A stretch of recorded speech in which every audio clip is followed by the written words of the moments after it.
எனக்கு முக்கியத்துவம். அரசு விடுமுறை. தெலுங்கு வருட பிறப்புக்கு அரசு விடுமுறை. மலையாளத்தில் ஓணம் பண்டிகைக்கு அரசு விடுமுறை. கன்னடத்தானுக்கு அரசு விடுமுறை. இவனுங்களுக்கெல்லாம் இங்கே என்ன வேலை?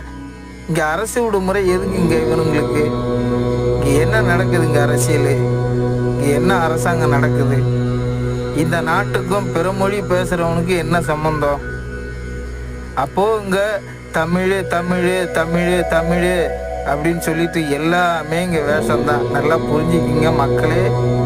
இந்த நாடு அகல பாதாளத்துக்கு போயிட்டுருக்கு. உன் வீட்டு பிள்ளைங்க இங்கே அரசு துறையில் வேலை பார்க்கல. இங்கே கலாச்சாரம் சீர்கெடுது.